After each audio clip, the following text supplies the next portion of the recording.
Halo adik-adik, salam jumpa lagi dengan Kak Alphonse di channel kesayangan Anda. Kali ini kakak akan menjelaskan tentang latihan soal USBN Bahasa Indonesia, materi tentang ungkapan dan peribahasa. Materi ini biasa muncul dalam soal-soal USBN dari tahun ke tahun. Dan kali ini saya akan membahas soal-soal USBN sesuai dengan kisi-kisi yang dikeluarkan oleh Kemdikbudristek. Sebelum lanjut, jangan lupa tekan tombol subscribe dan tombol lonceng untuk mendapatkan notifikasi soal-soal terbaru dari kakak. Ungkapan dan peribahasa. Apa itu ungkapan? Ungkapan adalah gabungan kata yang memiliki makna kiasan. Ya, itu yang disebut ungkapan. Ini contohnya. Buah hati artinya kesayangan, buah bibir artinya buah pembicaraan, anak bawang artinya peserta permainan yang tidak masuk dalam hitungan, turun tangan bertindak untuk menyelesaikan masalah, buah tangan artinya oleh-oleh, dan masih banyak ungkapan-ungkapan lainnya. Nanti kakak akan memberi satu link di kolom deskripsi. Itu ada banyak ungkapan-ungkapan yang ada di situ. Apa itu peribahasa? Peribahasa adalah sekelompok kata atau kalimat yang menyampaikan suatu hal secara tersirat. Hal yang disampaikan dapat berupa maksud, keadaan seseorang, dan perbuatan atau hal mengenai diri seseorang. Apa contohnya? Contohnya, besar pasak daripada tiang, artinya lebih besar pengeluaran daripada pendapatan. Kedua, di mana bumi dipijak, di sana langit dijunjung. Artinya kita harus menyesuaikan diri dengan adat dan keadaan tempat kita tinggal saat itu. Ketiga, air tenang menghanyutkan, artinya orang yang pendiam tetapi banyak pengetahuannya. Dan masih banyak peribahasa-peribahasa yang ada di pelajaran bahasa Indonesia. Pahami dulu latihan-latihan soal berikut ini. Nah, nomor 1. Bacalah kalimat terumpang berikut. Yoel sangat senang karena nenek membawakan titik-titik berupa buah-buahan. Ungkapan yang tepat untuk melengkapi kalimat terumpang tersebut adalah A. Buah hati, B. Buah bibir, C. Anak buah, D. Buah tangan. Oke, pilih jawaban yang tepat. Ungkapan yang tepat untuk melengkapi kalimat terumpang di atas. Oke, jawabannya D. Buah tangan. Nah, apa artinya buah tangan? Oke, arti ungkapan buah tangan memiliki arti oleh-oleh. Nah, kalau dilengkapi, Yoel sangat senang karena nenek membawakan oleh-oleh berupa buah-buahan. Sedangkan buah hati artinya kesayangan dan buah bibir artinya bahan pembicaraan. Oke, lanjut ke nomor 2. Bacalah cerita berikut. Cantika dan Vivi adalah kakak dan adik yang selalu hidup rukun. Mereka memiliki banyak kemiripan. Warna dan potongan rambut mereka sama. Mereka menyukai makanan dan minuman yang sama. Selain itu, tidak jarang mereka menggunakan pakaian yang sama. Banyak orang mengatakan bahwa Cantika dan Vivi seperti titik-titik. Baik, peribahasa yang tepat untuk melengkapi cerita tersebut adalah A. Bumi dan langit,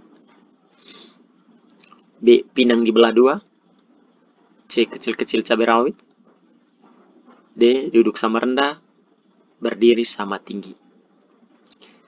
Baik, coba adik-adik baca lagi. Kira-kira peribahasa yang tepat untuk menggambarkan dua orang ini, Cantika dan Vivi, adalah? Oke, jawabannya B. Ibarat atau peribahasanya bagaikan pinang dibelah dua. Apa artinya? Baik, peribahasa seperti pinang dibelah dua memiliki arti dua orang yang serupa benar. Baik hobinya, cara berpakaiannya, pokoknya banyak kemiripan-kemiripan yang ada pada dua orang ini, Cantika dan Vivi. Baik, nomor 3. Bacalah cerita berikut. Ibu sudah menasihati Dio agar tidak bermain di luar rumah saat hujan. Namun, Dio keras kepala. Ia tetap bermain di luar rumah saat hujan. Akibatnya, Dio mengalami demam dan flu. Baik, ungkapan bercetak miring pada teks tersebut adalah A. Sakit kepala, B. Sangat licik, C. Tidak mau menuruti nasihat orang, D. Mau menuruti nasihat orang. Baik, coba lihat bacaannya. Ungkapan bercetak miring. Kata yang bercetak miring adalah keras kepala. Apa arti ungkapan ini? jawabannya C. Orang yang tidak mau menuruti nasihat orang lain. Untuk lebih jelas ini pembahasannya. Ungkapan keras kepala memiliki arti tidak mau menuruti nasihat orang. Oke. Baik, nomor 4. Bacalah teks rumpang berikut. Nai adalah siswa berprestasi di sekolahnya. Ia selalu mendapatkan nilai bagus di semua pelajaran. Meskipun begitu, ia sangat titik-titik sehingga banyak siswa senang berteman dengannya. Nah, pertanyaannya, ungkapan yang tepat untuk melengkapi teks rumpang tersebut adalah A. Rendah hati, B. Rendah budi, C. Ringan tangan, D. Panjang tangan. Baik, baca kembali ceritanya, pahami ceritanya. Oke, jawaban yang tepat adalah A. Rendah hati.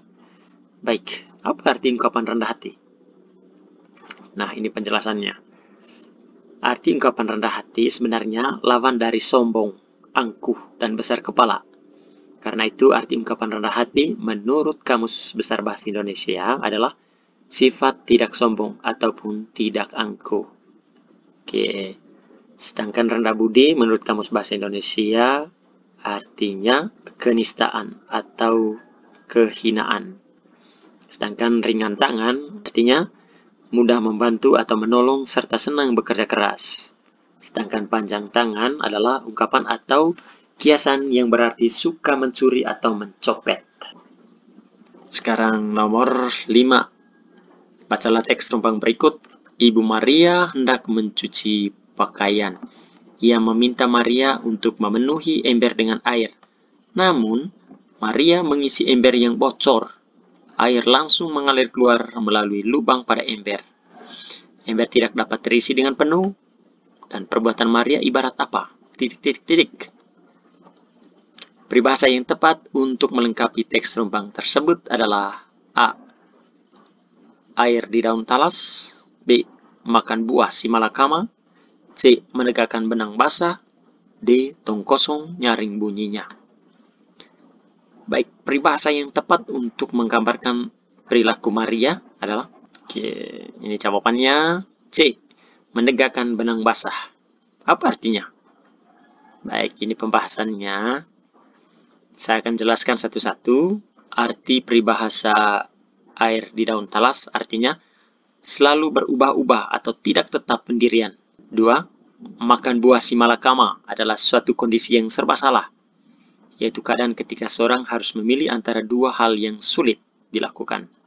3. Menegakkan benang basah artinya melakukan suatu pekerjaan yang mustahil akan berhasil. Nah, ini arti dari peribahasa yang cocok untuk menggambarkan Maria. Melakukan suatu pekerjaan yang mustahil akan berhasil. Yang keempat, tong kosong nyaring bunyinya berarti orang yang bodoh biasanya banyak bualnya.